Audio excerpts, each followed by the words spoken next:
Good afternoon, friends.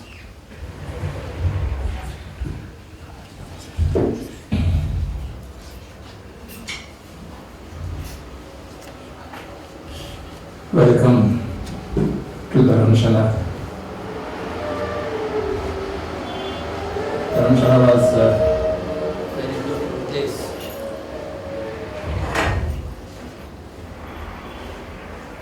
Many years ago, when we arrived here, but now it is one of the many crowded towns of India.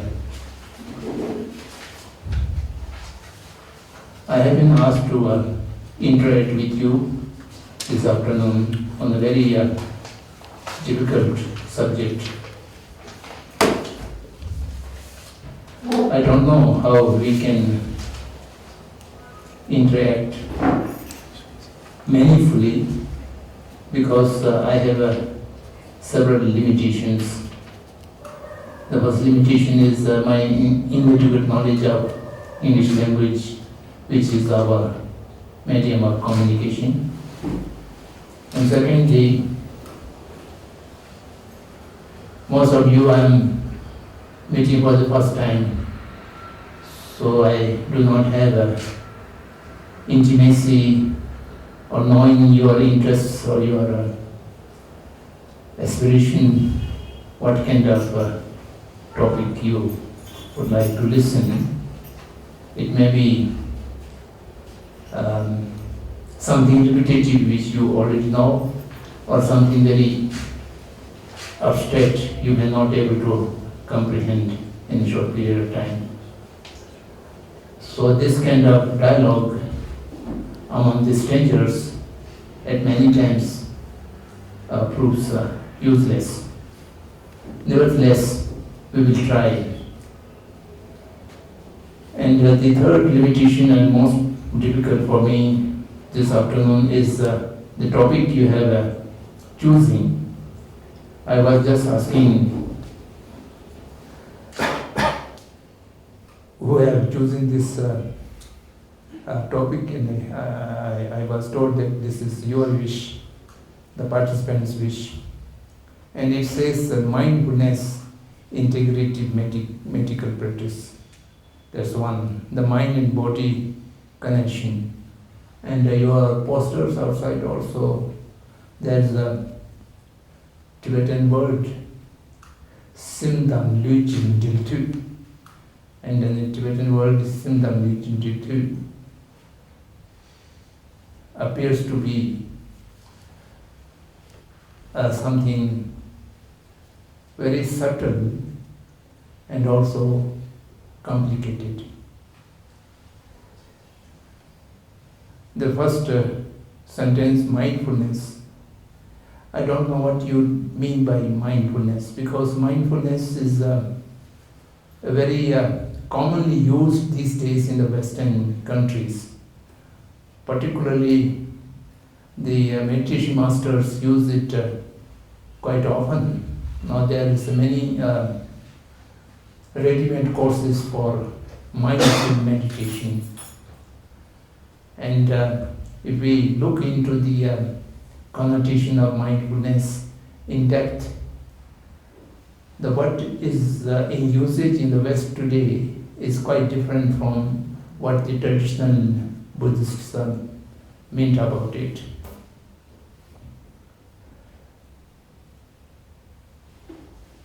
The mindfulness is being used in many different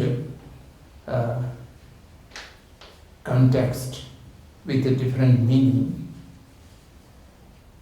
Actually, in the beginning, if I speak from the Buddhist tradition, the mindfulness is used for the Tibetan word Chamba Shishin, Tena Shishin, and actually Sanskrit root is Smith Sampragyana.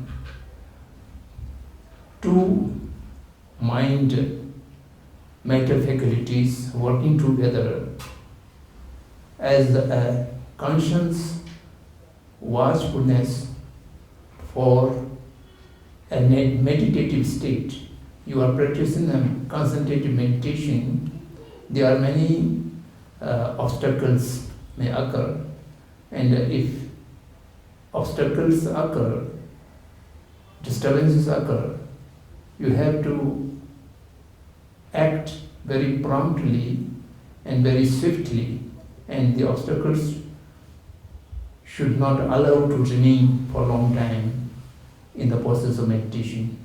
And for that, you need a kind of remembrance. The first temba is, if literally translated into English, it would be a memory, remembering or memory.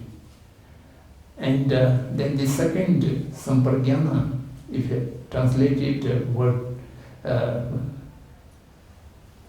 literally, it would be it may be a recognition or intention for prompt action, something like that.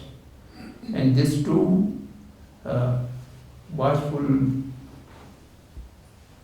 mind act has to be kept with the basic mind is either on concentration or on analytical meditation, whatever it may be.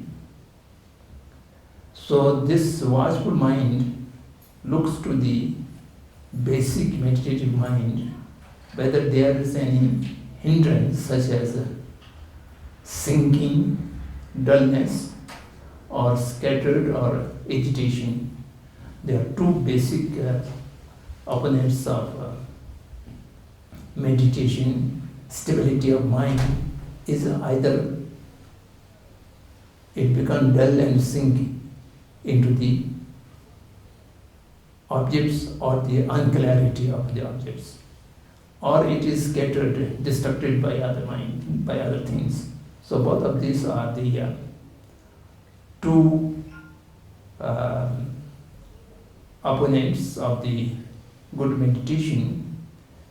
And usually when you are in a meditative state, you are not able to recognize the defect is coming into the meditation.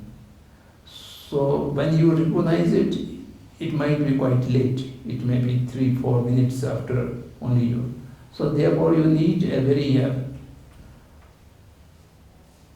very active watching mind. That active watching mind is Smrit Sampragyana. These two combination of mental faculty is when English translation of the Buddhist canon, they translated it as a mindfulness. But now the usual usage of mindfulness is it also used for attentiveness, it also used for awareness, it also used for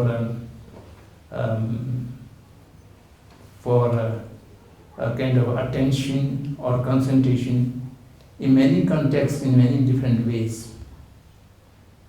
So therefore, I do not know what you have understanding to inquire into the mindfulness in the integrative medical practice.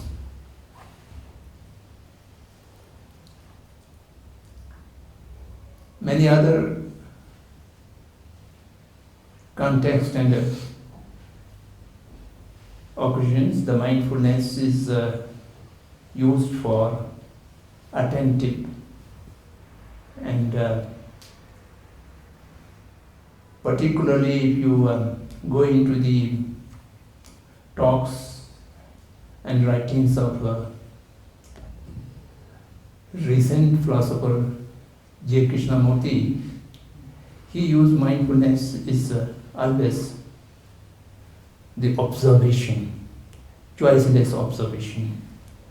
If you have a choiceless observation means an observing mind, very active observing mind, which was the entire process of the arising thought and changing thought, so that you would be able to see and recognize what the thought process is going on. Usually, unmindful, I use unmindful, means not very cultivated the mind into attentiveness. The mind is always scattered and dullness. So thereby the thought processes are being went by unnoticed. And when you noticed it, many thought processes goes completely unnoticed. And even some of them you noticed, it may be noticed much later in the field of memory, not in the present. So the observation and the watch mind is referring to such a mind which may able to see the present mind at the moment. So it is not an easy one. In the ancient Buddhist scholars have a great deal of discussion whether a part of mind will able to see the mind at that present. We can remember the past mind, that's no problem. But to see the mind at its moment, it is the present, and to see the mind by mind at the present is a very difficult task. Only the long practiced meditators can understand it, otherwise verbalization has no meaning. To see the present mind by the present mind is not so easy. And the Sanskrit root is say swasamvedana. Swasamvedana means seeing oneself by oneself. And then many scholars say it is impossible. The mind cannot see itself in the present moment. It can be remembered when it passed. So whatever it may be. So the awareness of the mind at that moment is the real meaning of mindfulness. And in that context, unmindfulness means your mind process is not being watched and not being registering to the basic mind of the person. So this is very technical, and I don't think your intention is going into this kind of discussion. And mindfulness in integrative medical practice, what I can infer is that how a medical practitioner to treat a patient with compassionate mind, and that would be more appropriate topic to be discussed.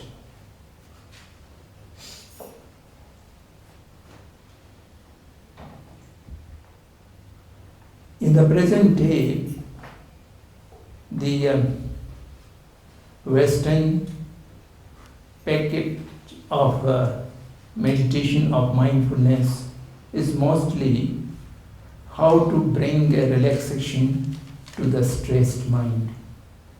And by that way, the mindfulness refers to calming down the agitated mind, and also to integrate the scattered mind into one-pointedness. And in other words, mindfulness is aware, or doing the things with awareness. This is also a difficult task for an ordinary individual. Our mind, our body, and our thought are so conditioned, not only conditioned, it becomes a kind of habit. And when the things become a kind of habit, you do the things unawarely and without noticing it by the awareness of the mind. So this comes into all kind of our activities of a day-to-day life. But to treat a patient by a doctor, at that time, the treatment goes usually in 3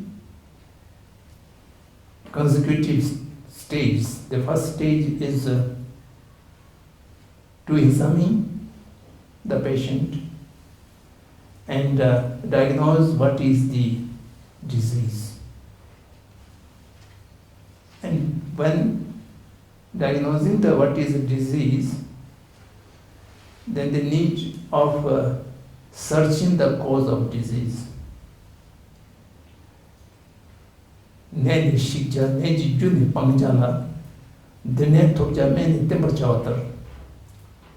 I am quoting it from the Tibetan word. The Buddha's whole teaching is can be summarized into the teaching of 4 noble truths. 4 noble truth means the truth of suffering, the truth of cause of suffering, the truth of freedom from suffering, and the truth of the path to achieve the freedom from suffering. So this is applicable to all life and to all sphere.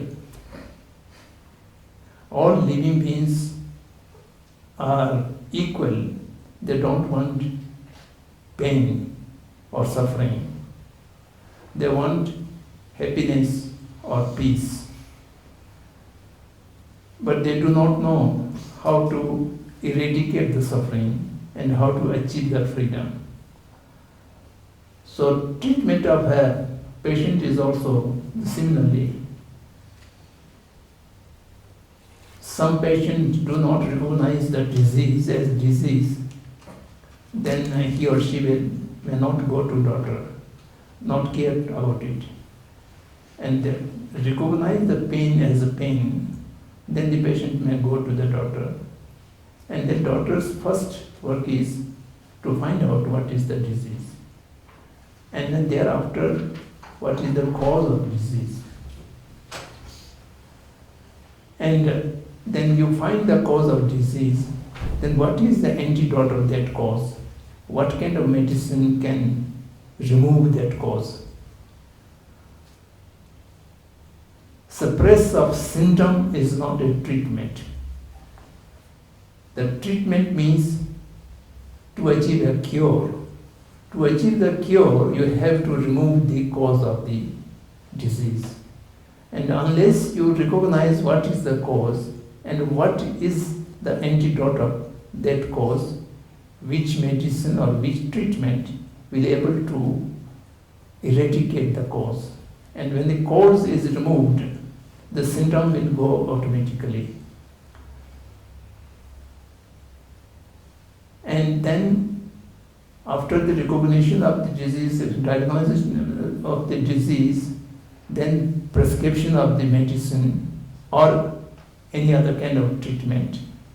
Then treatment is being done, the cause is removed, then the patient will achieve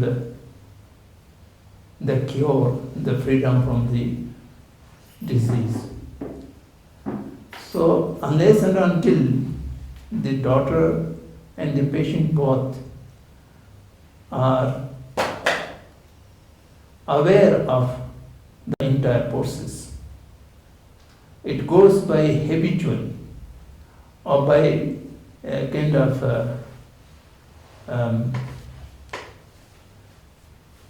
automatic action, then there is a great chance of mistake and a great chance of overlooking some important thing. So therefore,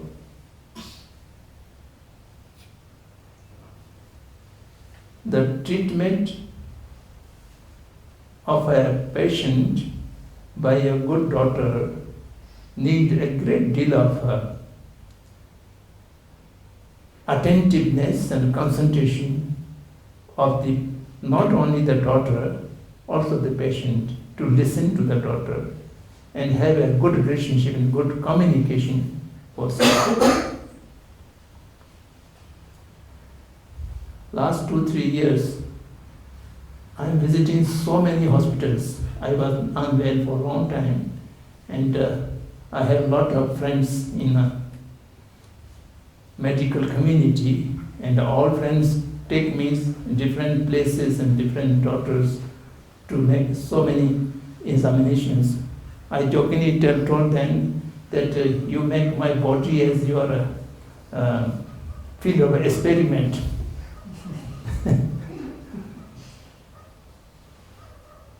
When I go to the hospitals, particularly in the government public hospitals, which the poor people can approach, there is so much rush.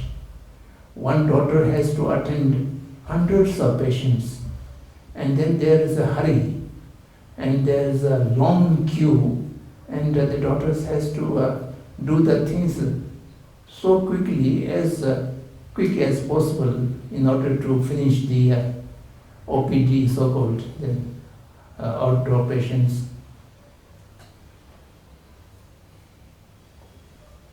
Within few minutes, just touching the hand of the patient, or putting the instruments, or checking the blood pressure. So all these are doing all in a kind of mechanically, and there's a very less understanding and communication between the doctor and the patient. So I wonder how they are able to get to the understanding, awareness of the what is disease and what is the cause of disease. So I feel the ratio between number of patients and number of doctors is very important in order to achieve not in a hurry, but a proper examination of the patient, which needs some time, with relaxed attitude and with relaxed mind, and to create a sense of faith and confidence to the doctor by the patient. And I think that is the first step of a good treatment. Much of suffering can be reduced by doctors' attention and kind words and a kind of human relationship. That is a major part of the medicine, a major part of the treatment. So therefore, mindfulness here, I would combine it, the mindful, what kind of mind? Firstly, the compassionate mind. And secondly, the attentive mind. And thirdly, not in a hurry, with a stable mind. So these are very important for a medical practitioner.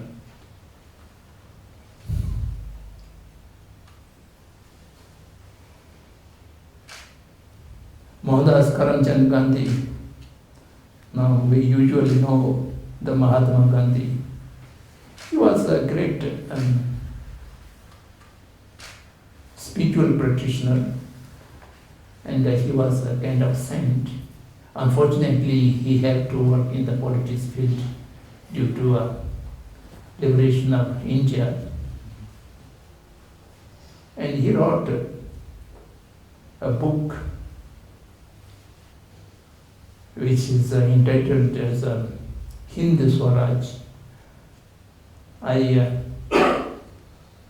used to call it the Gandhi's basic treatise, the root treatise, the entire Gandhi's thinking. And he wrote it when he was going back from London to South Africa within 9 days in a ship. It was 1909. Now more than 100 years has passed. And in that unassuming small booklet, he has touched many issues relating to modernity, modern civilization. And in that he gave a paragraph for medical doctors, another paragraph for lawyers. And the medical doctors, what he talked about is the loss of relationship and the change of intention in the mind of daughter in the modern civilization has ruined the relationship between daughter and patients. In the ancient time, daughters are healer, and their object is to heal the patient, and their object would be to reduce the disease in the community, and the preventive measures would be more important than the treatment. How to prevent disease among the people.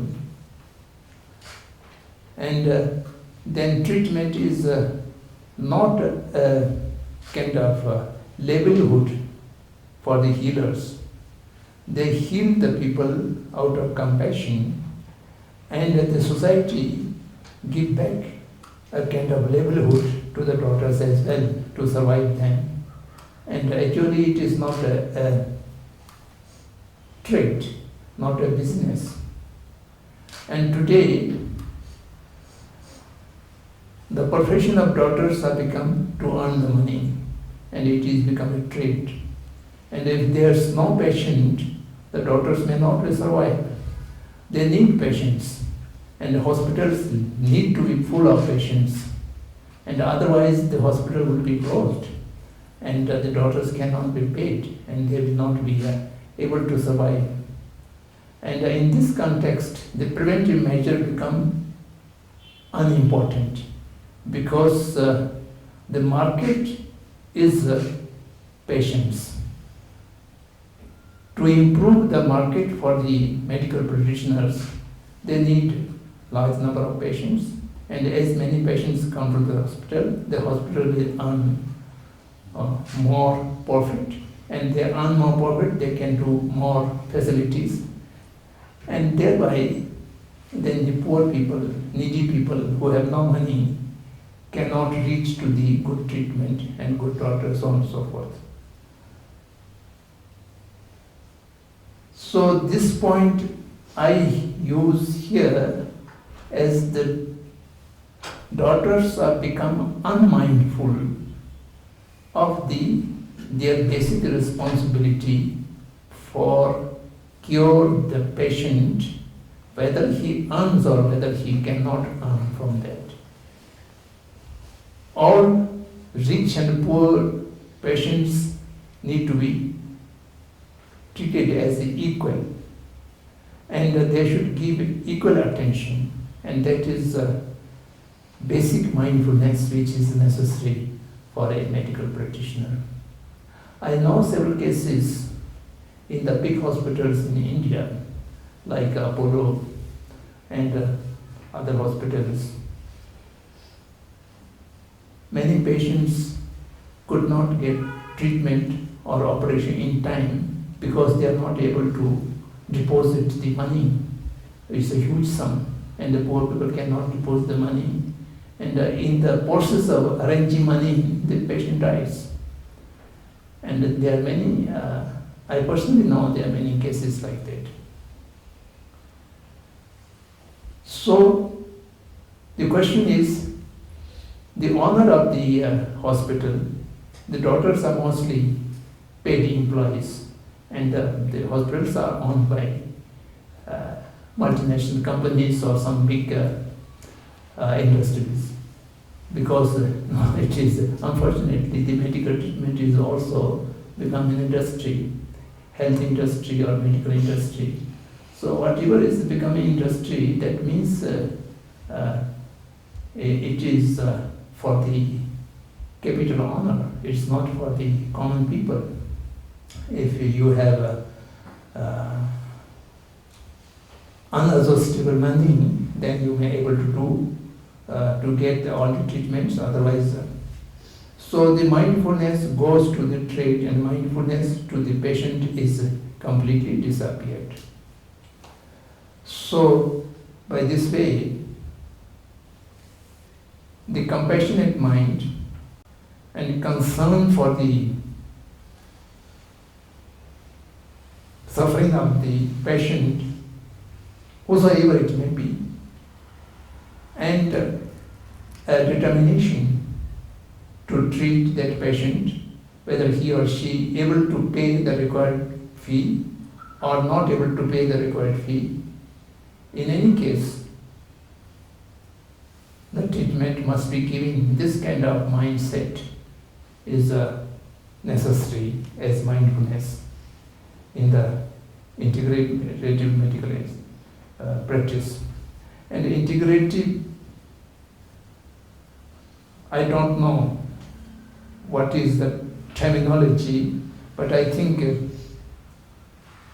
the compartmentalization of specialization, which also one of the modern education system. It's not only in the medical field, in everything. The knowledge is very narrowly compartmentalized, divided, and the holistic knowledge is almost disappeared.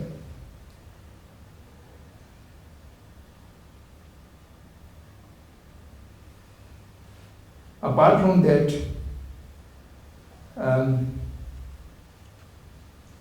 the body-mind relationship you have put in the last body-mind connection in the last sentence, and that is also almost forgotten.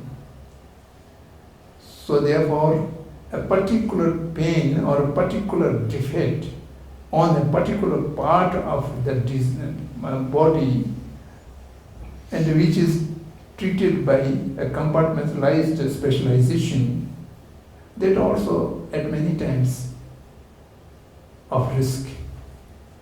A holistic understanding of the body and a holistic understanding of the disease, and also the holistic way of treating it. Otherwise, by treatment of one organ, as side effect, the other organ can be damaged. It happened many times. And this is, in India, there was a great writer, Sachidananda Hirananda Age. He passed away about 10-15 years before. So he was a very famous writer, and he wanted to America for medical checkup. Not particularly for medical checkup. He went to America and he need to go to hospital, and he was spending few days in the hospital for checkup, and then he comes back and he wrote a long article in a magazine we call Dharma Yoga. Now that is closed. And that he says, in that hospital, all our machines are robots. I meet only 3 human beings in 3 days, and otherwise I'm just encountering with the machines, and from one machine to another machine, and from third machine to fourth machine, and there have not been any human creature to console me or to receive me. I was always been encountering. So it was a literary piece. So I read them, and it was sometimes very true. The compartmentalization is very ineffective and sometimes dangerous also. Now touching the last portion of the sentence, the mind and body connection. The mind and body connection is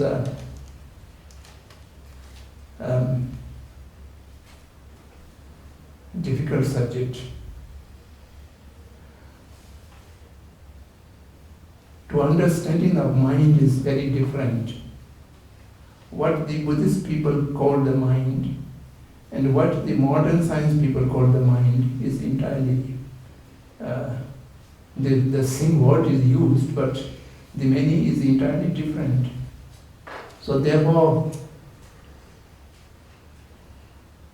dialogue is very difficult because each one has a different concept of the world, and I'm using the word in a different context or in different meaning, and you understood it in a different way.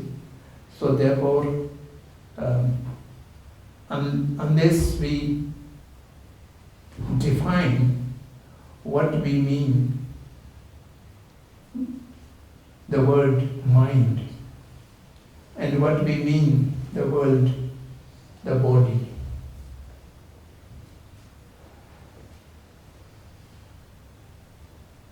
I will submit only how the Buddhist understands or use the word mind.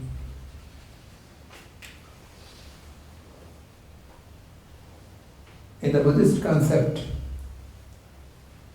mind is entirely a different entity which does not have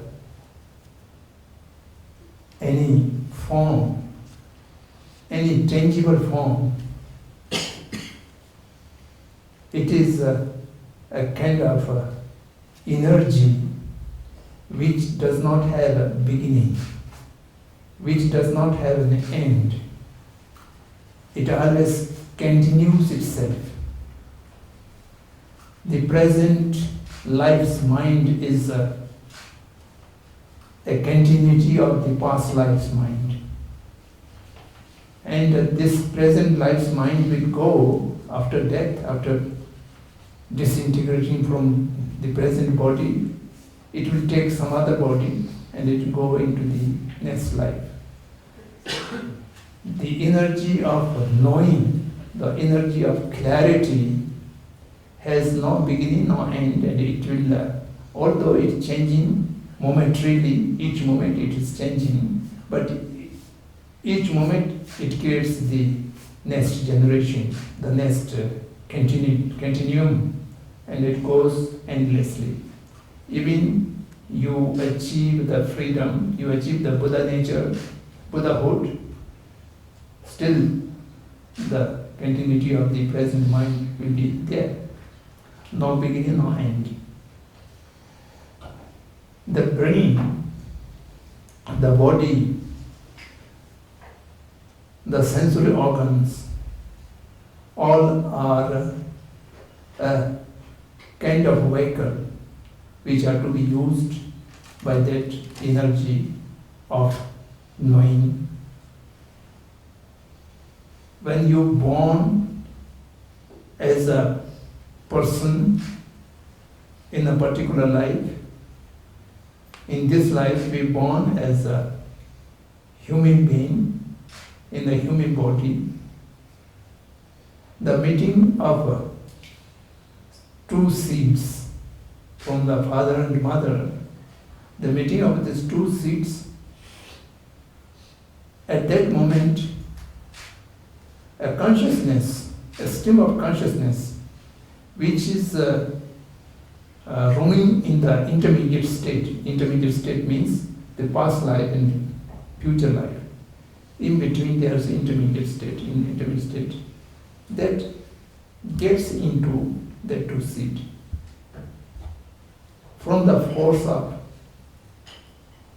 one's own past action, in the Buddhist terminology we call karma, karmic force. The karmic force waiting for a combination of two seeds, and the combination of two seeds are being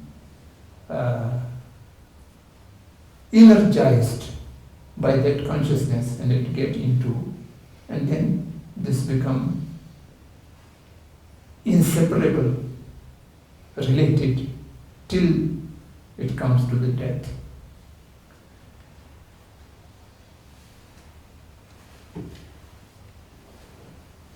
One of the ancient Indian philosophy we call Charvak, that is very similar to the modern science. The Charvak says mind is a quality of body. When body came into being from many causes, and by that combination of the body, particularly the brain, creates a particular quality that is called mind. When body disintegrates, the mind also disappears. Like a painting on the wall you might have a very beautiful painting, and when wall is destroyed, the painting also goes away. So there is no continuity of mind after the death. The birth and the death, this is only one span of life, and consciousness or the mind is also remaining as a special quality of that body. And modern science is also quite similar with that. All the mind and matter activities are considered to be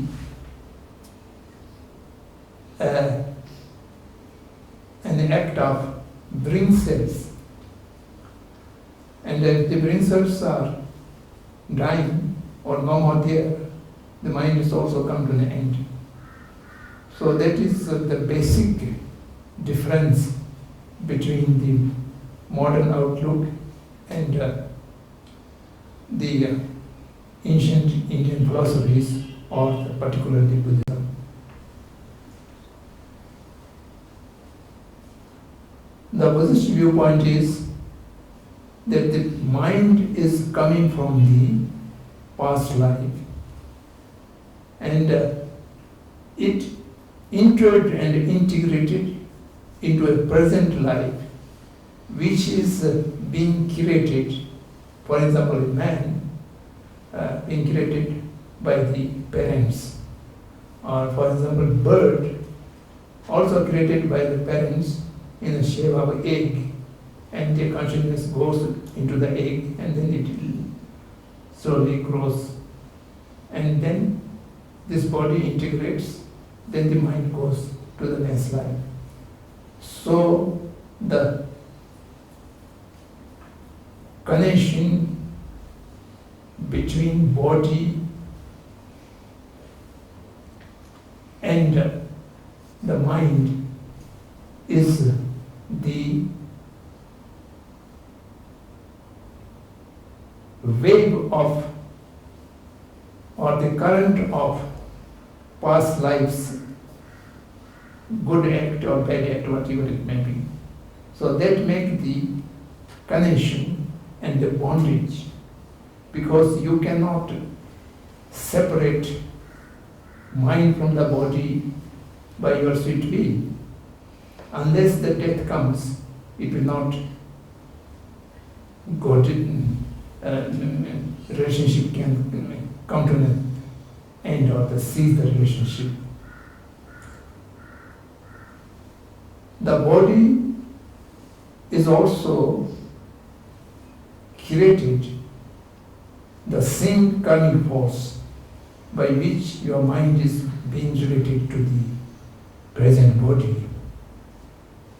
And for that, the body needs a composition of material, gross things.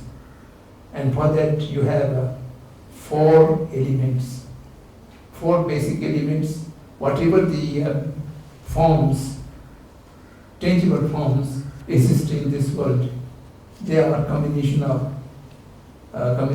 4 basic elements, and the 4 basic elements also in the shape of very small particles, and coming together these small particles make a gross body.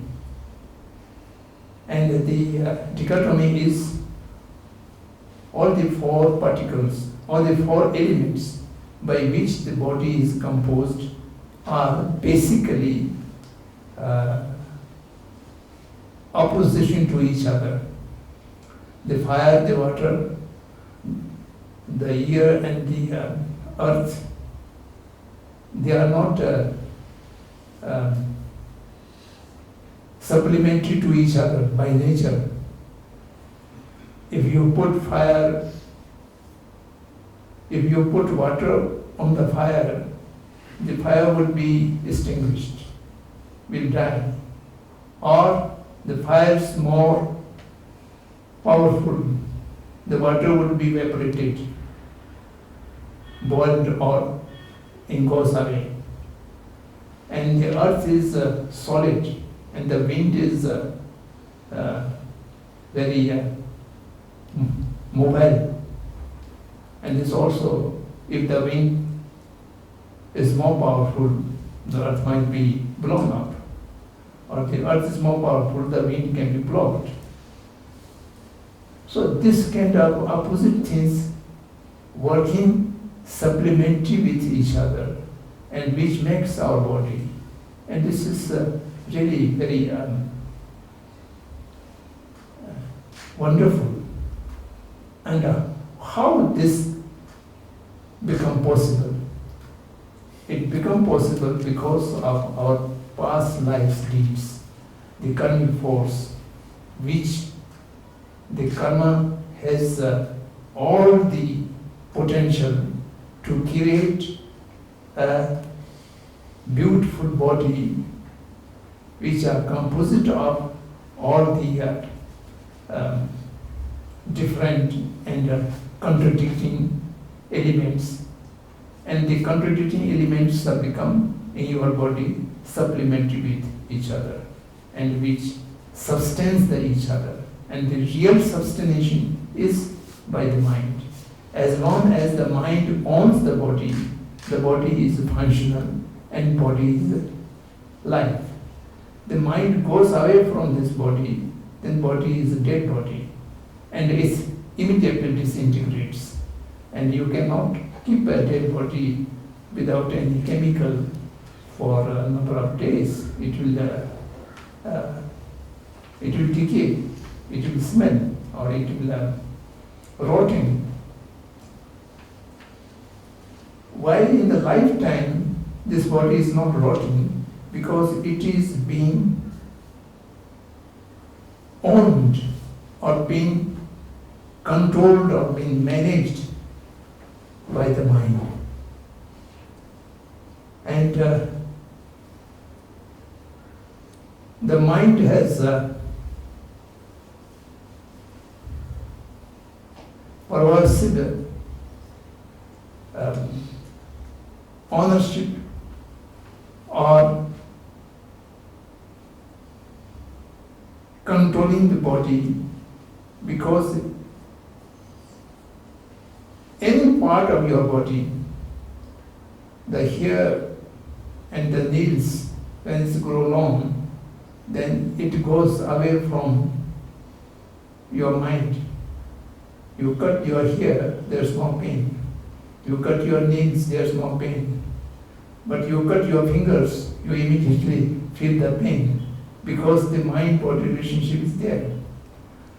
And when something is extra, which is not as a real part of body, then it goes that relationship from your mind. And the mind does not have the reach there. Otherwise, the entire body has reached by the mind. Therefore, the perfection of body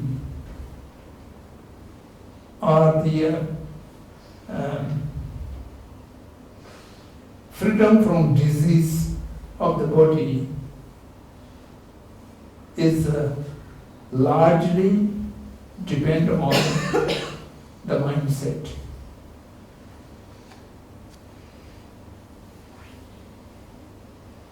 The meditators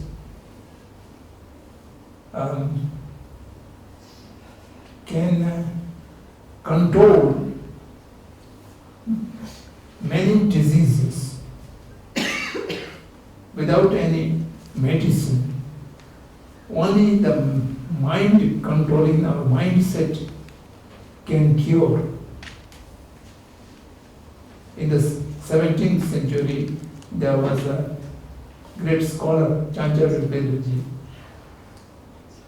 and he was early 40s, he lost his eye. And both of eye organs have been damaged, and there was no way to treat. Then he meditated to create an eye organ in the fingers. And after a few months of meditation, he achieved that. And then he used to read all the books by his fingers. Not a braille, but only the plain prints can be read through the books. So that kind of mind-body relationship, if you understand mindfully, I think that can be used for well-being of the body and also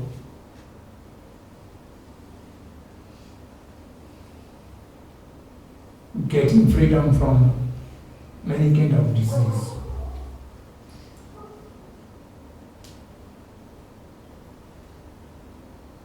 Matter faculty is very complex one.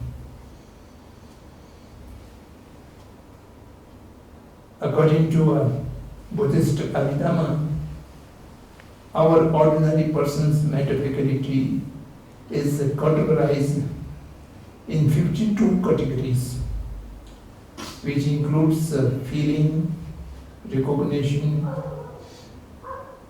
aspiration,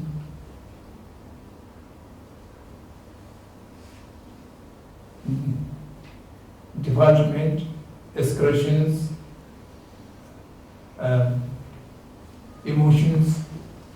There are many different ways of functioning the mind. The science of mind is extremely developed in Indian philosophy, and particularly Buddhist philosophy, so which can help the modern science in many ways. His Holiness the 14th Dalai Lama engaged with modern science people, and now it is institutionalized as a Mind and Life institution. They have more than 30 times dialogue with scientists, and basically their dialogue is around the matter faculty and mind things. That's why the physicists and the neurologists and the psychologists they are more interested participating in this dialogue. So to sum up,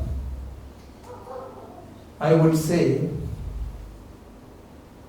the body and mind are being interconnected and inseparably bound by the past life's karmic force till our death.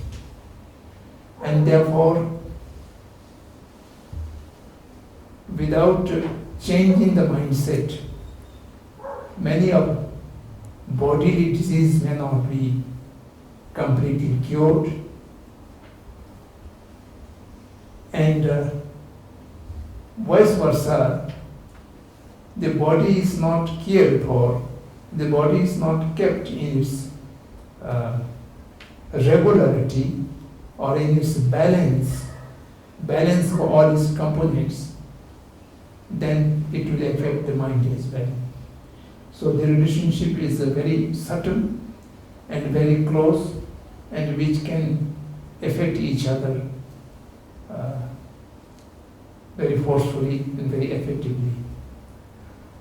So for an integrated medical treatment, I think to treat the mind and to treat the body, which must go together, and to find the root cause of the disease, and which may be sometimes in the mind and sometimes in the body. So this is difficult to find out. And sometimes in the both. In the both, you have to treat the both. And if the root cause is the mind, then treatment should go with the mind. No medicine only to regulate the body may not be affect that. So mind-body treatment goes together, and that also, by finding the root cause, I think that can be called integrated medical practice. I don't know whether I was talking in response to your topic, or I was talking something very different, because as I mentioned in the beginning, our acquaintance is in the very primitive stage, so therefore I have no idea what kind of inquiry you have in your mind. So I just offhand, without any preparation, by reading this topic, I submit some points which are particularly from the Buddhist canon. It may be useful, it may not be absolutely not useful. Both can be, the possibilities are there. Nevertheless, since I have asked to interact with you, I have to say a few words. And I will stop here, and any response, comments or questions, I would welcome. We have still some minutes. Thank you.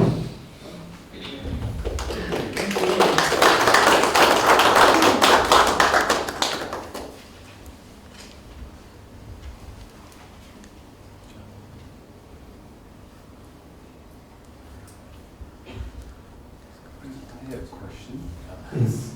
You know, when I think of the mind, I think of my kind of presence, and sensations, or what is going on around me. And then in the Western thought, when your brain dies, then your thoughts go away. And what I've seen a little bit at the Delek Hospital is that the mind just sort of transforms, or is a separate, the consciousness doesn't go away in the Buddhist thinking.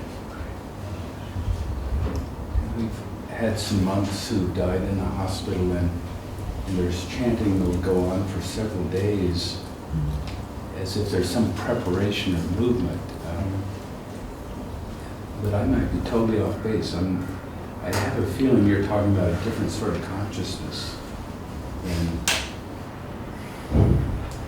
consciousness you might have if you go to a cricket match or something and you get very involved in it.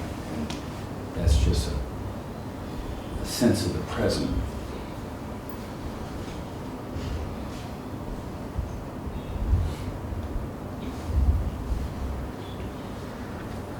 The word mind, consciousness, these are used for at many times synonym, exchangeable. But when going to a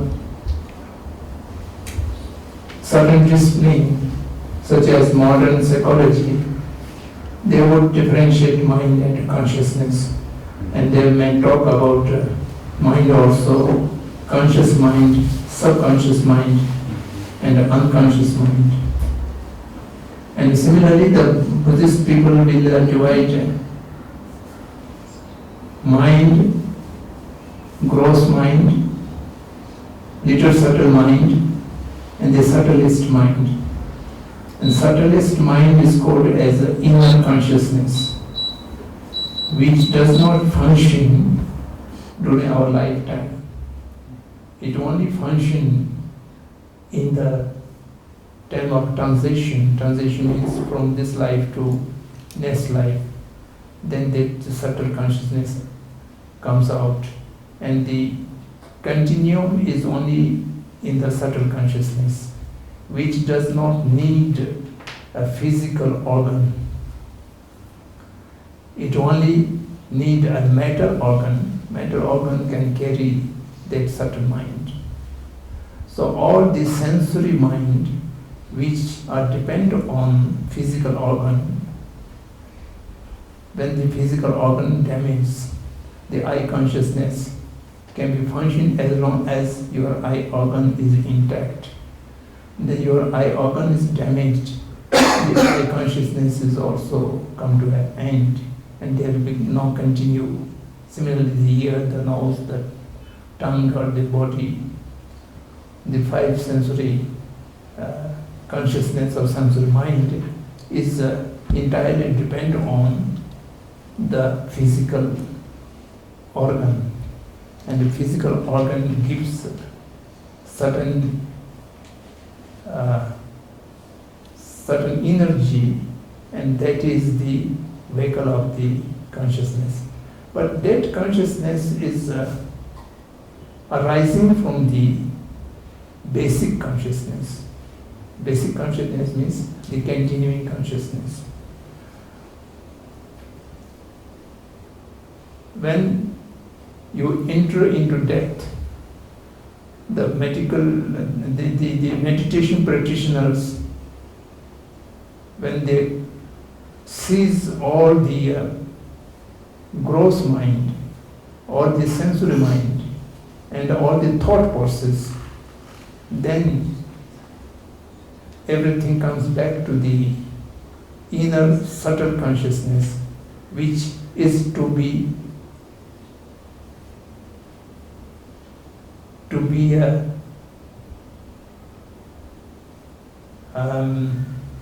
going away,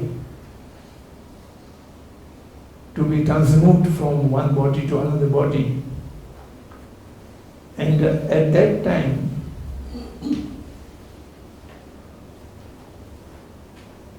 which is real in Buddhist sense, the death consciousness. The death consciousness is the cessation of all sensory mind dependent on the body has withdrawn, and the body has no more functioning. The brain is dead, all the organs are dead.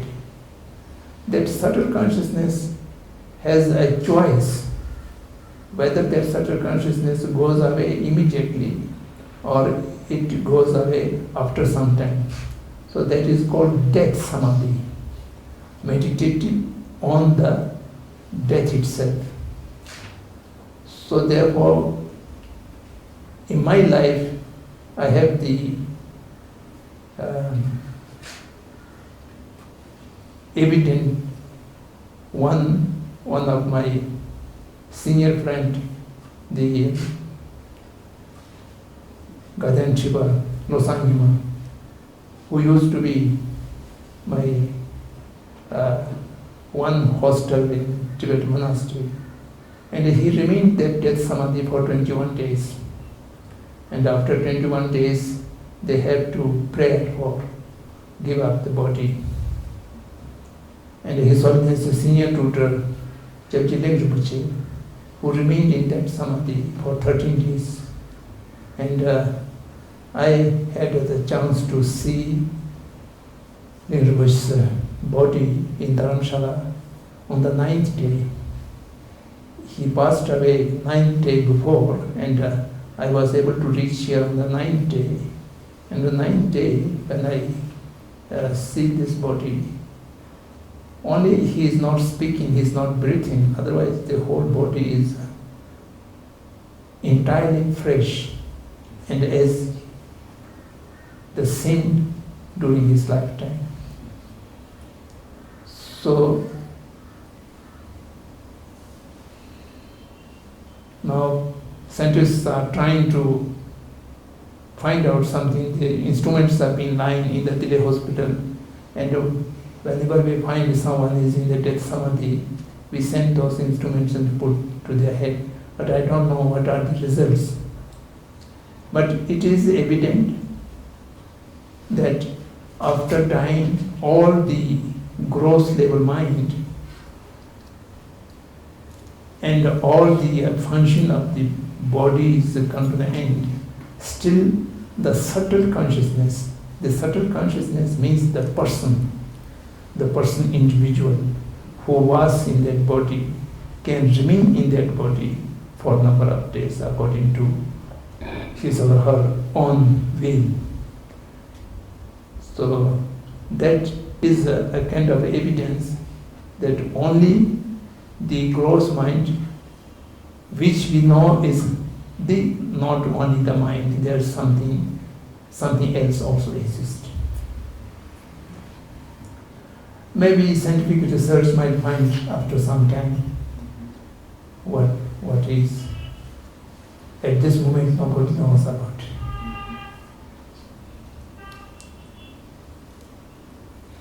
Sir. Thank you for speaking, and it's been really a wonderful experience. And I'm sorry you've been feeling poorly. I hope you regain your well-being and health. You covered a lot of complex areas in medicine. One of them, though, discussed suffering and cause of suffering and finding a cure. Much of what we do, we don't cure patients.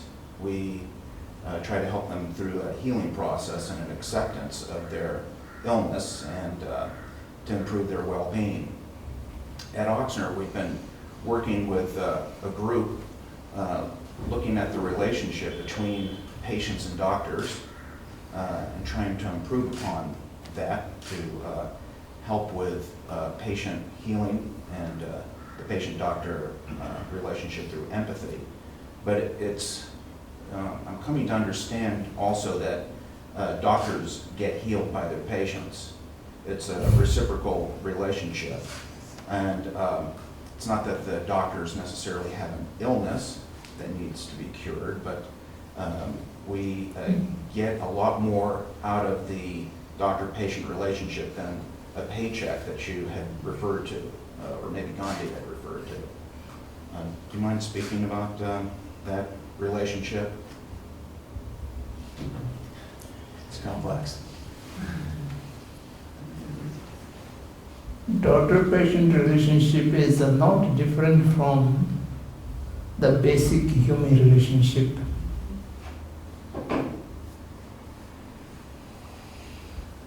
The reality, what is a fact, what is a reality, is all sentient beings are equal.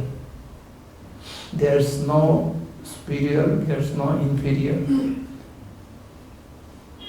At many levels they are equal,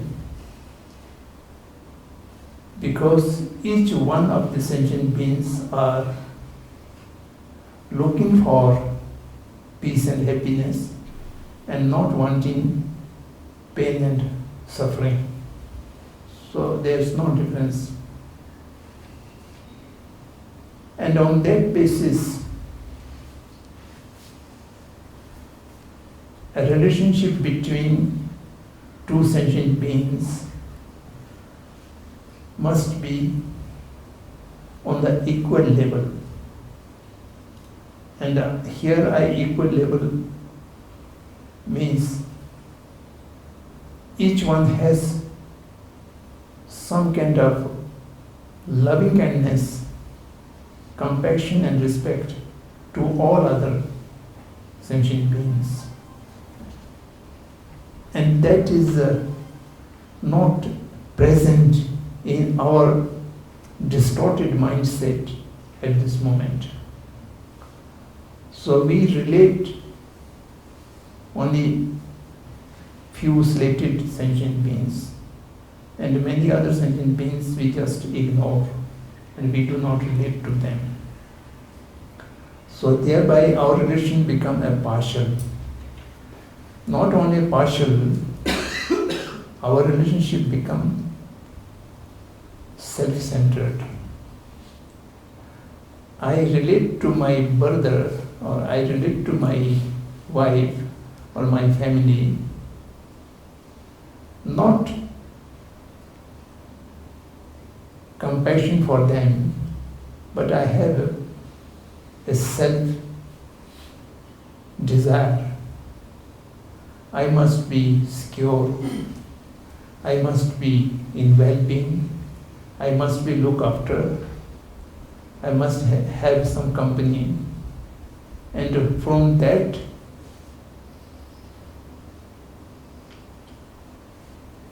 intention, or from that mindset, we relate, that is an outcome of selfish motive. And by that selfish motive, the relationship not only compartmentalized and also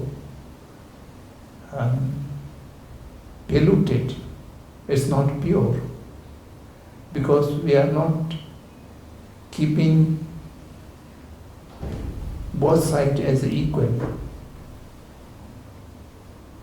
And relationship is as a mean equality means I relate with you not because of me, but because of you. You are similar as myself.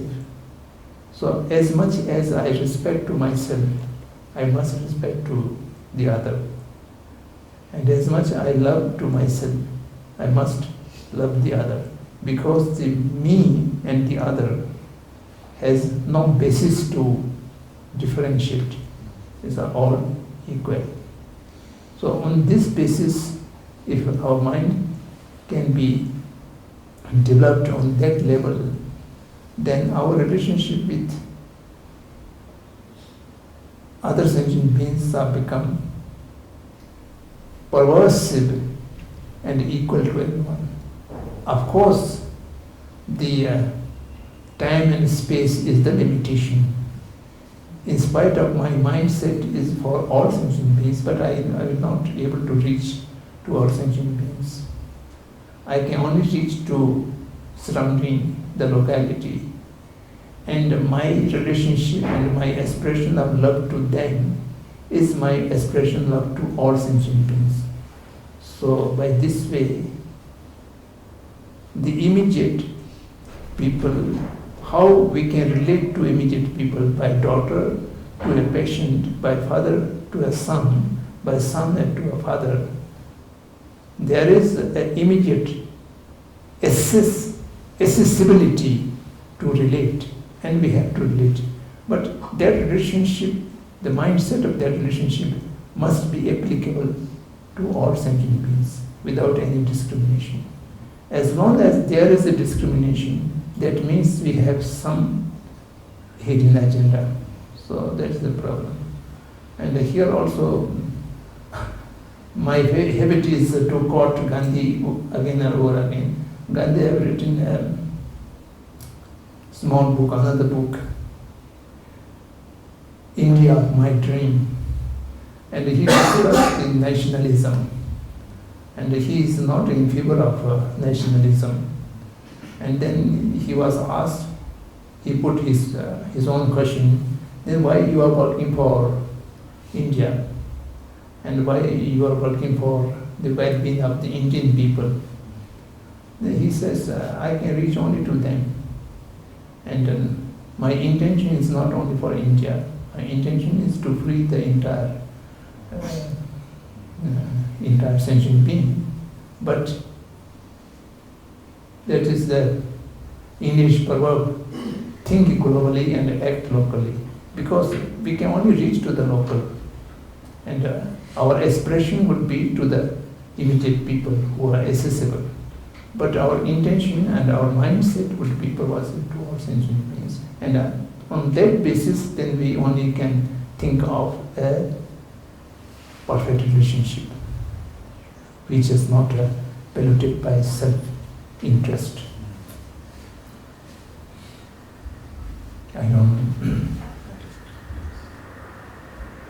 Sorry. My question is about there's too much stress in medical profession, and because of that, there is one article which quoted it was estimated in 1977 that on average United States loses an equivalent of at least one small medical school to suicide. So how mindfulness can help this medical profession to heal themselves rather than, and also known as the wounded healer, how can that, how Buddhist philosophy and mindfulness can help the wounded healers? I don't know. Stress is everywhere, not only in the medical profession. Now today, the stress management is one of the very good business, and it has large, unsustainable market.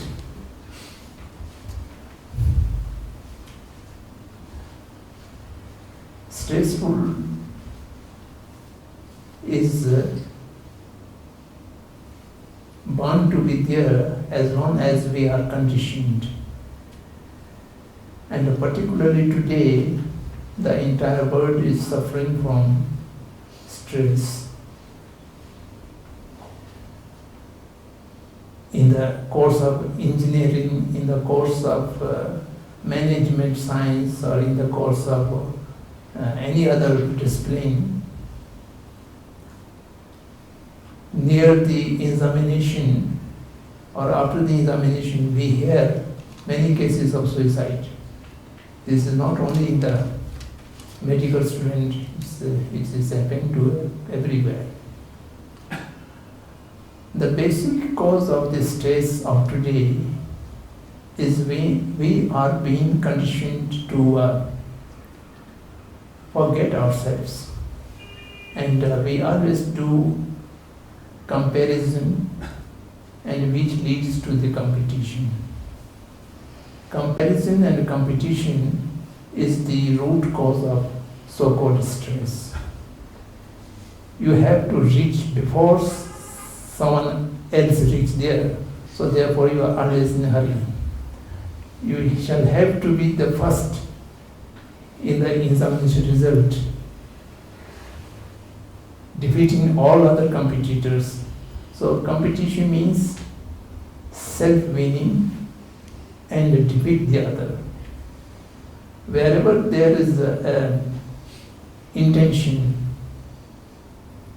of winning and losing, then you cannot avoid stress.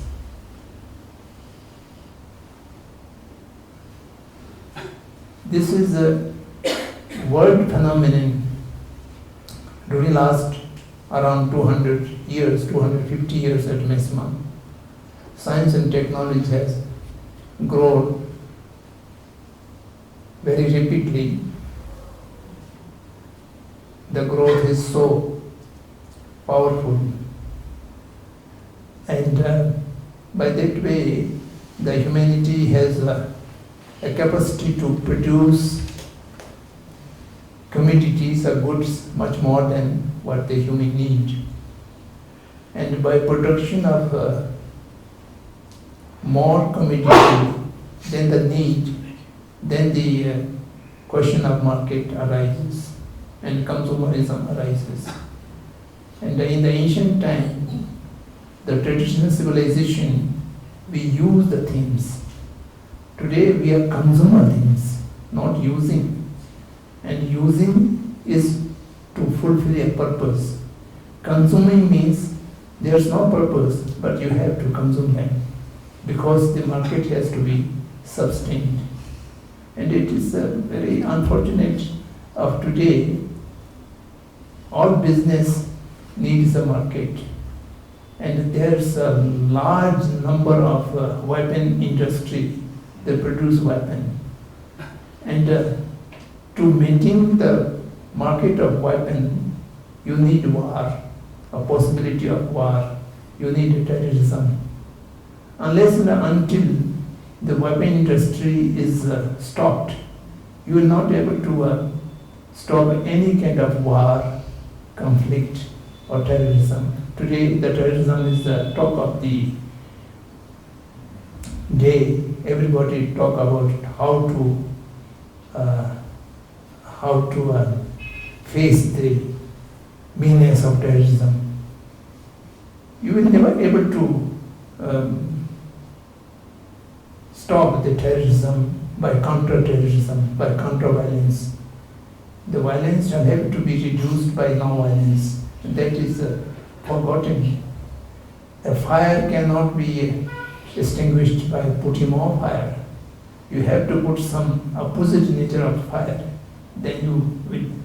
Otherwise, the violence cannot be reduced or stopped by counter-violence. This is very clear natural phenomenon. Everybody can understand. But that is not there. Everything has become a trade. Few days before, somebody was asking how to manage the meanness of the plastic things. They are not recyclable, and to maintain the environment, the plastic shall have to be properly separated, and it need to be managed. Waste management was talking about. So I told them that it can never be managed unless the production of plastic is stopped. There is a large number of industry which is continuously producing plastic, and the law, for example, Himachal Pradesh and many other states, they are law binding the plastic to be used, but the law is not effective because the producer of plastic, they need market, and they will manage to find a market through competition and comparison. So therefore, unless we address to comparison and competition, unless we create a genuine, compassionate mind to all sentient beings and non-sentient beings, we are not able to reduce neither the stress nor the violence. All conflict will continue. And talking about control of this are all symptom treatment. They cannot cure. This is my view. So, yes. So when a patient comes to you, like for any surgery is needed, which one is more important, the compassion, or you can just treat this, the patient as an object? So to this, which one is more important, compassion, or this one, the subject to the patient you treat as a subject and treat him for any surgical procedure? I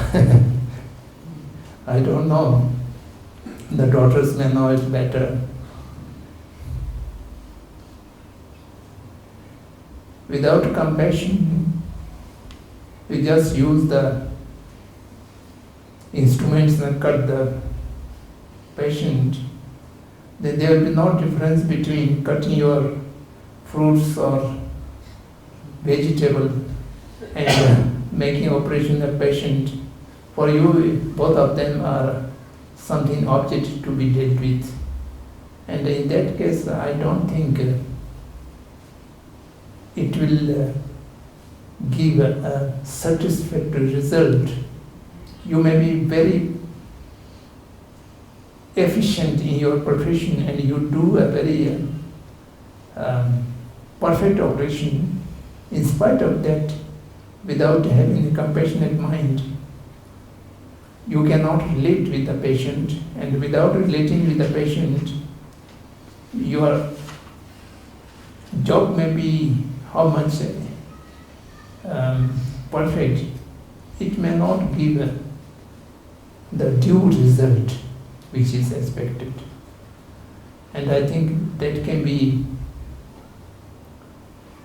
proved through evidences. In a Tibetan tradition, still a lot of people are making divination before going to a daughter. And they put 3-4 daughters' name. Should I go this or should I tell you, please make a divination? All the daughters are good daughters, but why they make a divination? And similarly, without divination also, the same patient not able to cure by one daughter, and he goes to another daughter and he or she cured. It is not difference of the medicine, it is difference of the person to whom he is contacting. And I think that is a certain matter relationship, and how much compassionate mind is there, that makes much difference. This is my inference. From Buddhist perspective, what happens to subtle consciousness when someone is going through that transformation and they get cremated within 24 hours? That is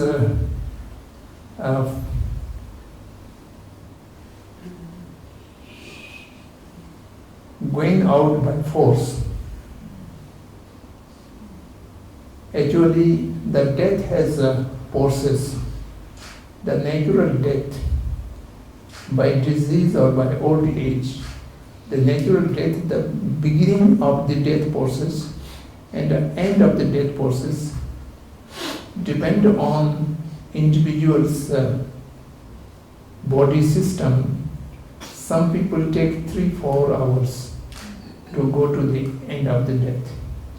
And some people take hour, half an hour, not less than half an hour. This is natural death process. But sudden death caused by accident or, for example, aeroplane crashed and instantly your body is completely destroyed. And at that time the consciousness goes out without any forces. And then without any forces, the going out of the consciousness from the body has certain repercussions in the intermediate period. But anyhow, the karmic force will manage to go into the intermediate body and then find some other body. This is Buddhist view.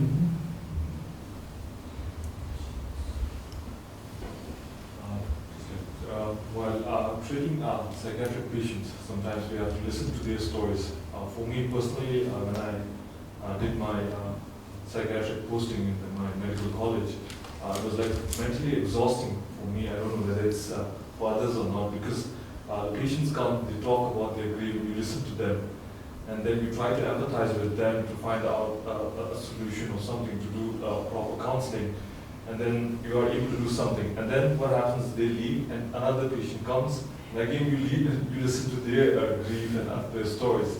And at the end of the day, it's very exhausting, personally for me, mentally exhausting. So in terms of this, what is your advice to me? I have same question. There's a term called compassion fatigue syndrome.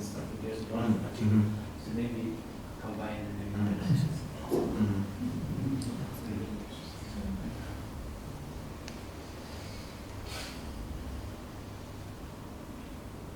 Listening to the long stories of patient, then there would be two possibilities.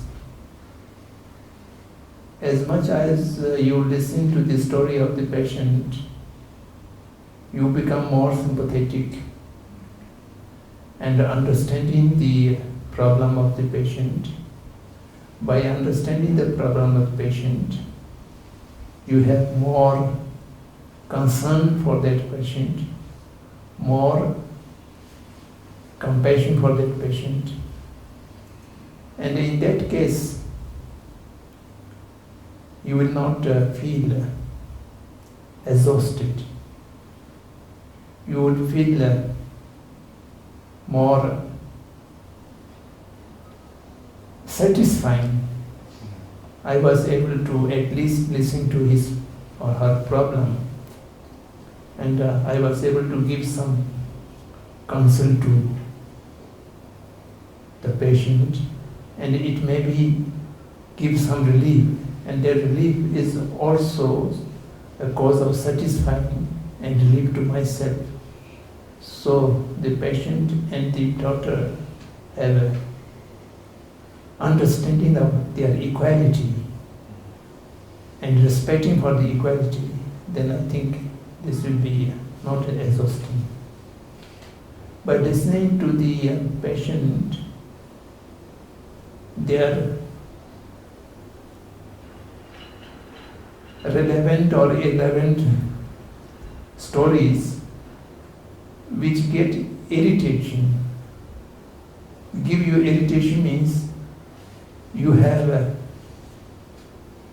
not sufficient love to that patient, not sufficient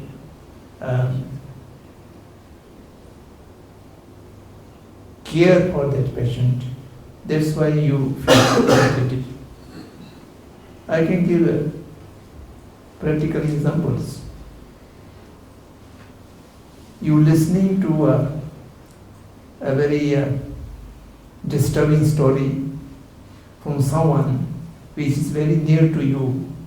For example, one's own children, they are in stress, they are in problem, and they talk about their problem. Then you may not feel that kind of irritation. And you are listening to a stranger, a patient which has no pre-relationship with you, which is just as a daughter and patient, and it's just stranger and meeting for the first time. And in that case, you have no connection with it, and then for that matter, it may feel more irritation and more exhausting.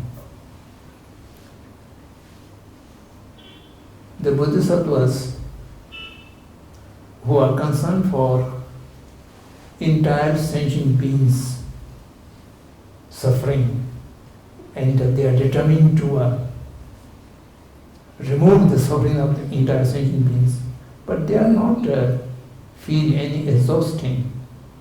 It's always used to repeat it several times. They feel more energy and more comfort by the concern of the sentient beings suffering. So this is only the love and compassion which can change your entire outlook and your entire feeling of tiredness or feeling of more energy. That needs your relationship with the patient. This is a Buddhist view.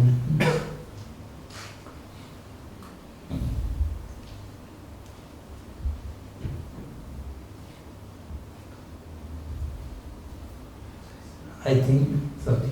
Well, just that you brought up the issue of violence in the war and so forth.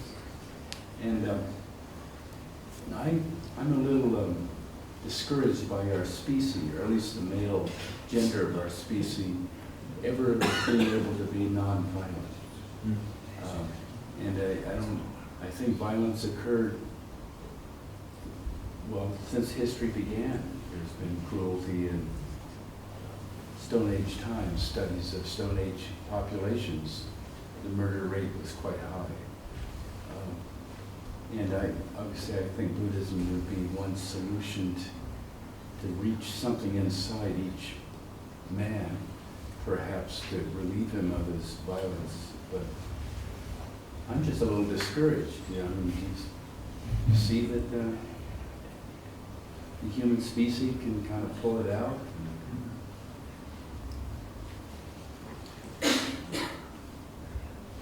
I am intend to agree with your view.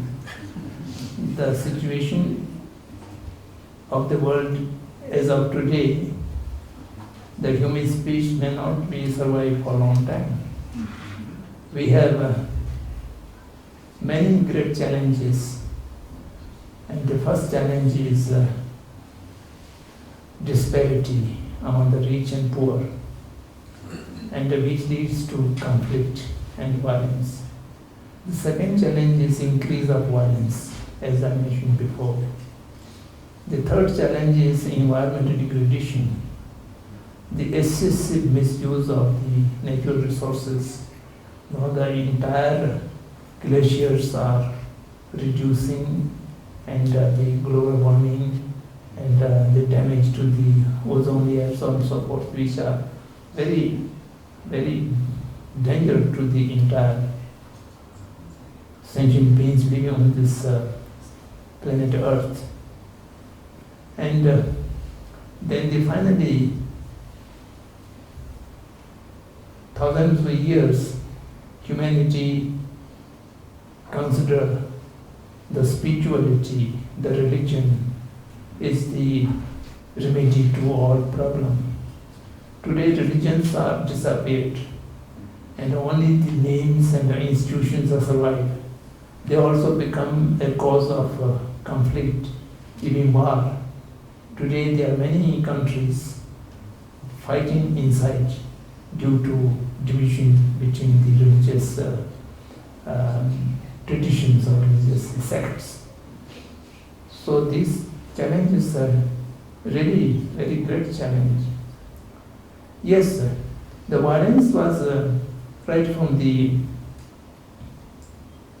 inception of the world, because the humanity are not free. Their mind is polluted by defilements. And as long as hunger, greed, or attachment is there, the violence might be there. Unless and until you remove the ignorance of your mind and become enlightened, you would remain some kind of violence. But in the ancient time, the violence are some reason. People kill animals for food, or the people fight for power or territory, and after some time one part is win and the other part is lose. The violence comes to an end, and it does not continue.